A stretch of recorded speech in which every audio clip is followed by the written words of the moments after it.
کہو کہ اے اللہ، اے بادشاہی کے مالک، تو جس کو چاہے بادشاہی بخشے اور جس سے چاہے بادشاہی چھین لے، اور جس کو چاہے عزت دے اور جسے چاہے ذلیل کرے۔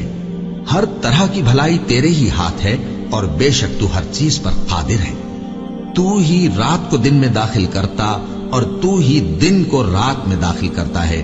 تو ہی بے جان سے جاندار پیدا کرتا ہے اور تو ہی جاندار سے بے جان پیدا کرتا ہے، اور تو ہی جس کو چاہتا ہے بے حساب رزق بخشتا ہے۔ مومنوں کو چاہیے کہ مومنوں کے سوا کافروں کو دوست نہ بنائیں، اور جو ایسا کرے گا اس سے اللہ کا کچھ عہد نہیں۔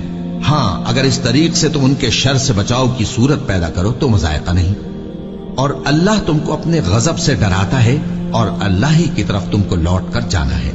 اے پیغمبر، لوگوں سے کہہ دو کہ کوئی بات تم اپنے دلوں میں مخفی رکھو یا اسے ظاہر کرو، اللہ اس کو جانتا ہے، اور جو کچھ آسمانوں میں اور جو کچھ زمین میں ہے اس کو سب کی خبر ہے، اور وہ ہر چیز پر قادر ہے۔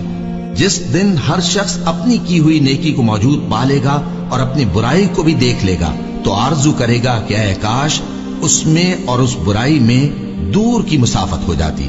اور اللہ تم کو اپنے غضب سے ڈراتا ہے، اور اللہ اپنے بندوں پر نہایت مہربان ہے۔